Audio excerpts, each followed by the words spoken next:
You are listening to Insights from the Conference Board. Hello, and welcome to another in the podcast series, Insights from the Conference Board. I'm Rebecca Ray, Executive Vice President of the Human Capital Practice here at the Conference Board, and I'm delighted to welcome you to a special podcast today around our brand new Human Capital Benchmarking Service. I want to thank all of you for taking a few moments to listen, and I especially want to thank Karen Ganzlin, who is the CHRO of TD Ameritrade. And I'm just thrilled to have you with us today, Karen. Thank you for having me. Well, terrific. You know, Karen serves in the CHRO capacity and is not only responsible for end-to-end HR, but also for facilities and for corporate real estate and for executive and physical security. So it's kind of exhausting just to read your bio, Karen, with all the things that you have on your plate, in addition to taking such leadership positions in the Habitat for Humanity, which is such a wonderful, wonderful organization, does some great work. So thanks for choosing to join with me today. Thank you for having me. You bet. So Karen, if you don't mind, I know you know so much about this, but I'm going to take a moment for our listeners and just share a little bit about the service if I could.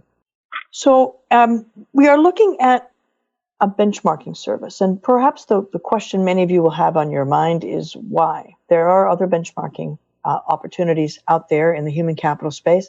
And when I was in a variety of chief learning or chief talent officer roles, I was one who took advantage of those opportunities, applied for many, served as a judge on some. You know, they're wonderful things. But my concern was, as I sit in this chair now at the Conference Board, is that those are sort of standalones. They have their own approach, their own methodology. They speak to one aspect of human capital, but they're not interrelated. So you might have something excellent for learning and something excellent for diversity and something excellent for something else. But it's difficult to extrapolate the insights that could come from one that is integrated. So I'm delighted to share with you that we have just launched the world's first multidisciplinary human capital benchmarking service. It covers 10 areas across the spectrum of human capital, including coaching and mentoring and sponsorship, culture, engagement, and experience. A third one is diversity and inclusion, HR tech and ops, human capital analytics, leadership development, learning and development, strategic HR, talent acquisition, and total rewards. And I think there's real value in looking at the ways in which all 10 of those can become interrelated. We'll talk a little bit more about that in a moment. So all of this is open to the public. It's a very nominal fee, but we hope that you'll participate. It is certainly a member benefit for those of our organizations who are members of the Human Capital Center. And those people who are executives in our council program, peer learning networks, we actually invented those here at the Conference Board. And they have access to one of the 10 that aligns most closely with their area of expertise, perhaps in total rewards or in human capital analytics. So we're excited to launch this. We're going to try to get the word out a little bit more. And we are opening this now, and it will be open for a while. And in fact, there's an incentive if people participate and you're one of the first 200 to complete in any one of the 10 categories, we'd be pleased to offer you a complimentary registration to any one of our U.S. human capital conferences. Actually, you could have a conference of your choice. It might be outside of human capital as well. And I would just mention that this is available to you now. You just visit our website, and you'll see the banner ads right there at the top. It'll take you directly through there. So it's just the conference-board.org website, and you can't miss it.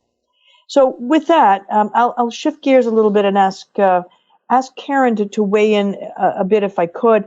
You know, as you sit in your CHRO chair, Karen, you think about benchmarking. There's no end to the number of opportunities out there for you to take advantage of. But what's the value of benchmarking in general, and perhaps of this particular offering in particular? Yeah, thanks, Rebecca, and hello, everybody. I think the biggest benefit, at the highest level is having an integrated view of human capital data will really allow us to make better data-driven decisions specific to people. And hopefully that will unlock some people insights, especially relative to our competitors and our industry. I think having a single source of comprehensive human capital data, which is clean and has clean definitions, coupled with good data stewardship and governance, is something we have never had access to in a reliable way. And I think benchmarking and, again, that clean data definitions will allow us to do better and more effective strategic workforce planning. A good example would be a high volume business that can be very cyclical and hard to predict volumes in terms of client behaviors. And how do you use that data to get it better or get more right in terms of knowing how to staff up accordingly so that you're not overstaffed and you're not understaffed? You know, you make a good point, Karen, about the data integrity. I think, you know, certainly from a methodology perspective, there's consistency here.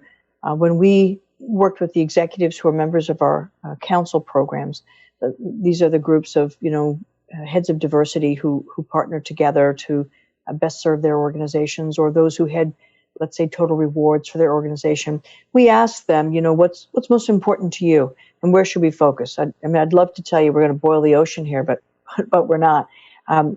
We've asked people, what's most important to you? Where do you think you're going to find the most value?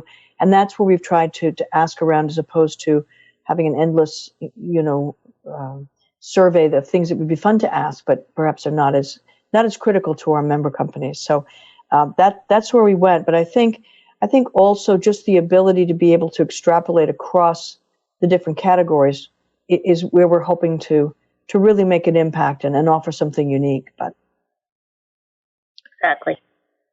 You know, Karen, as you think about some of the challenges that are front and center for your team, how might these benchmarking insights help you?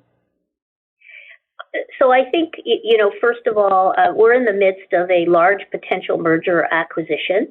But regardless of that, I think our largest challenges are around talent risk, specifically succession for critical roles, attraction and retention of key talent in a very robust employment market. And I'm hoping that having access to this kind of data will provide us with deeper insights into some of the behavioral elements specific to people, so that we can better predict things like turnover, success in a role, leadership behaviors, and what competencies for specific roles lead to greater success. And I think, you know, the merger aside, one of our biggest challenges that I'm faced with is first-year attrition, especially in our contact centers. And what can the data tell us to help slow down that attrition potentially, or help us look at things around, you know, skills and capabilities and success profiles, et cetera. So I think that's important. And I also think the data or the benchmarking can also assist companies with things like employee sentiment.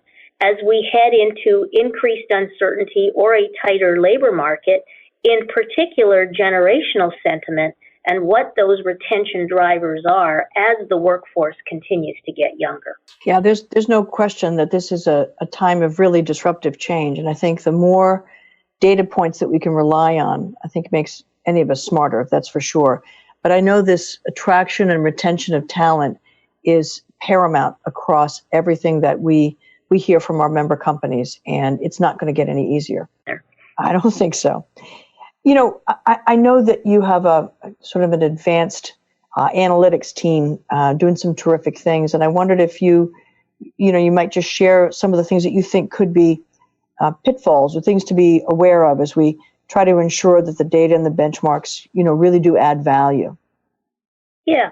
So I think, first and foremost, you need to ensure the benchmarking is robust enough and reliable and consistent enough for the right industry matches and company sizes, geographies, et cetera, so that human capital practitioners really get good peer comparators. And I think, I can't stress enough the importance of good data stewardship and governance practices, and that those are in place, especially around the definitions and the back-end measurement and inputs, so that human capital professionals know they are getting an apples-to-apples comparison. And I also think it's really important that you ensure that the benchmarks don't evolve or morph into another source of compensation data, because that's a very mature market, and it's completely quantitative and often publicly disclosed. Yeah, I think that's spot on. And I think, this whole world is shifting. When you think about the impending human capital disclosure mandates that are going to be, part of the mix shortly. And I think it's important for all of us to get our thoughts sort of in line as to, what's material, what do we need to be thinking about, how do we use these data points in ways that help tell the story. Simply looking at turnover in isolation is meaningless, right? So you don't know whether that turnover is good. If it's problematic, you don't know how it compares to other industries. So that's a little bit of the concern I have about taking, data points out of context. And I'm hopeful that as we sort through and come to terms with what's going to be mandated in terms of disclosure, that we have some opportunity to sort of weave the narrative around some of this. Does that concern you at all? I think that's right. And I do think, what you may want to think about is, is there a way to maybe help practitioners make meaning of that data? So even things, versus averages versus median can be, a big difference. Or if you look at your comparator peer group, do you throw out, the outliers on both ends, the very, very low comparator and the very high comparator, so that your data doesn't get skewed. So I do think the data needs to be clean, but you also need to have, I think, some core skills in terms of how to manipulate and interpret that data so that you get a decent benchmark, and you don't have the outliers on either end of the spectrum skewing your data or your results.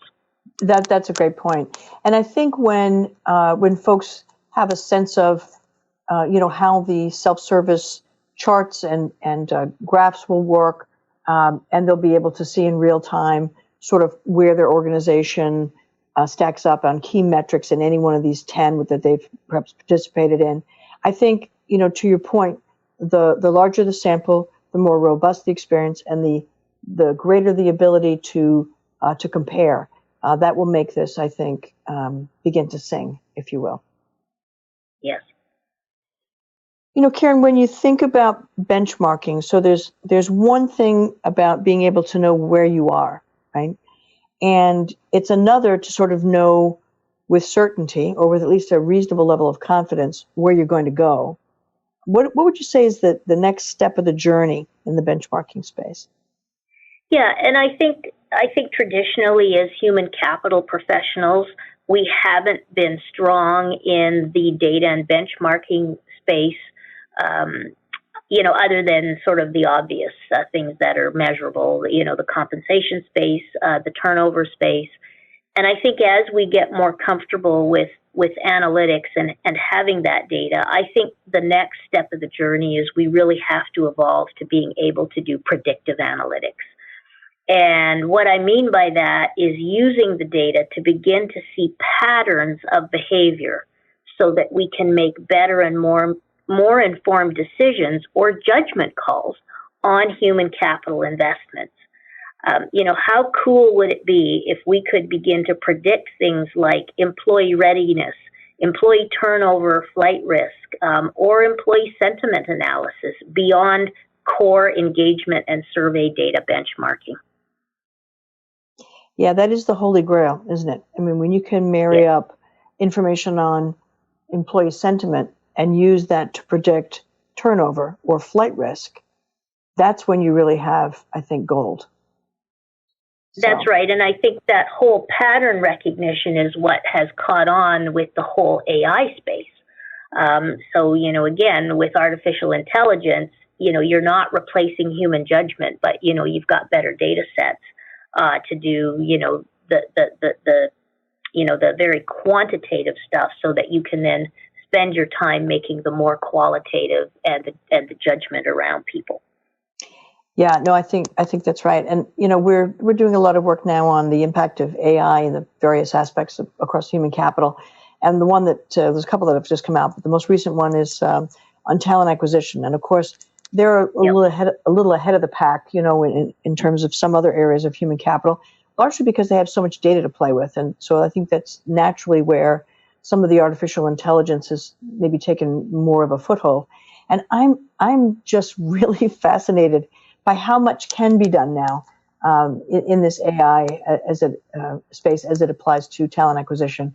I'm not sure I want to go all the way to having them select the candidate, hire them, and then they show up one day. But I think there's an awful lot before you get to that entire end of the spectrum where we'll see AI become more and more of a partner. That's for sure. So, Karen, I've so enjoyed having you on the podcast with me today. Any closing words of advice for people who are listening to this and deciding whether or not to participate in one or perhaps all of the categories? Yeah, so again, thanks for having me. And, again, I think the success of the program will very much be determined on the robustness of the data and making sure we have good stewardship. And I think in order to do that, obviously participants are going to want to extract the data. But I think in order for the program to be successful, we all have to be committed to making sure we input data as well and we give data because that's what's going to make it a value-added database. And the deeper the data sets, the more data is in there, the better human capital practitioners will be able to do those industry comparators and matches that we talked about earlier in the podcast. Terrific. Well, thank you, Karen. I so appreciate your joining me today. And just a reminder to those of you who are out there listening, please do take a look at the opportunity that awaits you. Visit our website at conference-board.org, and it'll take you to the human capital benchmarks. And I want to encourage you to evaluate the wonderful ways in which this might support what you're doing at your organization, and encourage you to be one of the folks who respond early. And I'll see you at a conference, because that's the complimentary registration we'll be happy to give to each of the 200 in each category who complete the survey first. Other things that will come from this exercise is the annual State of Human Capital report, where we'll talk about things in the aggregate. And we'll also begin to honor the many of you listening to this who are doing some really terrific things at your organization. And we need to share that so that others can learn and that they can adapt it for their own organizations as well. So with that, I'll leave you. And I just want to thank you for listening once again to another in our Insights podcast series. And thank you again, Karen, for joining me. Take care now. This has been Insights from the Conference Board.